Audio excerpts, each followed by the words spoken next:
जोहार गे सनाम को जहाँ तेहन चितर ñel चेबुन नोवा दो हुयुग कना जे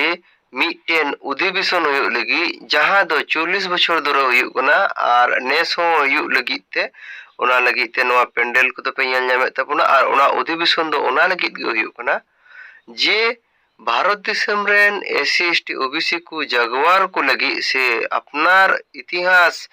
बड़ाई लगी से अपनार इतिहास नॉय जे उन समय स्वर्ण युग बुन मिता कान तहन से जहाँ दो सिंधु सभ्यता कौन एहब कते जहाँ नालंदा तक्षशिला विश्वविद्यालय मारंग मारंग लटू लटू जहाँ विद्यालय तहे कान विदेश रेन हर भारत दिसम रे पढ़ा को हिजु कान तहन मेनकान तिहिन नोआ स्वाधीन भारत दिसम रे चिदा भारत रेन हर बारहे चला लगती कना ओकोय ध्वंसो के तबना ओना को मारंग मारंग जहाँ दो सभ्यता जुदियो को ध्वंसो के खान ताहले ओना को सभ्यता ध्वंसो केदा को मेनकान उनको कारीगर दुको चिकायना नोआ कोरना अडिगान से नोंकाना अडिगान वर्तमान से इतिहास विषय जहाँ दो अडिगान कथा नोआ अधिवेशन रे चर्चा मेना जहाँ दो 24 दिसंबर खन 28 दिसंबर 2023 रे नागपुर महाराष्ट्र रे हुयुग कना और ओना दो 5 दिन व्यापी जहाँ दो बामसेप रिया 40 तम संयुक्त एवं भारत मुक्ति मोर्चा रिया 13 तम संयुक्त राष्ट्रीय अधिवेशन जहाँ दो 40 बछर धरे लई के नोडे अडिगान गुणमान हर को हिजुआ नोडे पे ñele कान गया भारत दिसम रेन अडिगान स्टेट खन नोडे हर को हेज तहना जहाँ दो 5 दिन धरे और 5 रकम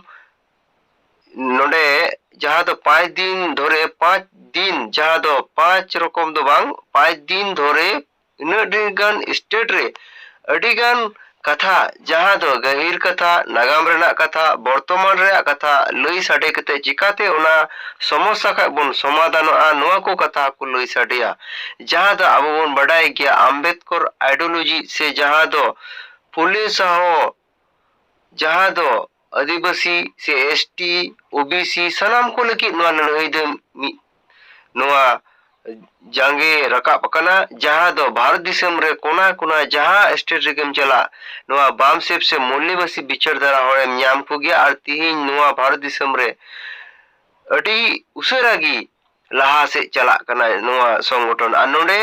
नोआ 5 दिन अधिवेशन रे अडिगन जहाना समस्या उनकाना दो चे हो बनुआ चिदा से नोडे जोम न्यू थेके शुरू करे जतोगी अडी सिस्टेमेटिक मिटे पुलिसी मिना जहाँ दो जोम न्यू पायरा को सनाम लेकना व्यवस्था मेना कोनो समस्या बनुआ नोडे अडिगान नोडे या को दोहो से दोहो बड़ाई को नोंका गी अडिगान पसे बांग पे चलाव कान तबुन खान आर जुदी बांग पे सेन दाड़ी कान खान अकोय को से बांग पे सेन कान तबुन खान आपे ओड़ा कोन हो पे ñel दाड़ो ताबुना अडिगान सोशल मीडिया माध्यम ते ओना हुयुआ जहाँ दो सरकारा मेन स्ट्रीम मीडिया बांग तहन रो जहाँ दो बहुजन मूल्यवासी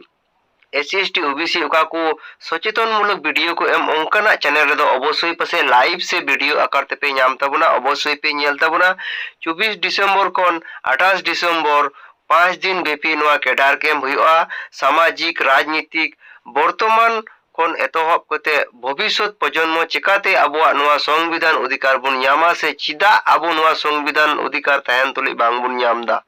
अडिगान नोडेना कथा को तुलो से रोड रकाबा आदो अवश्य वीडियो जुदी मौज पे खुशी होता अवश्य लाइक सब्सक्राइब तबना पे नि तायम दराम आरो वीडियो ñam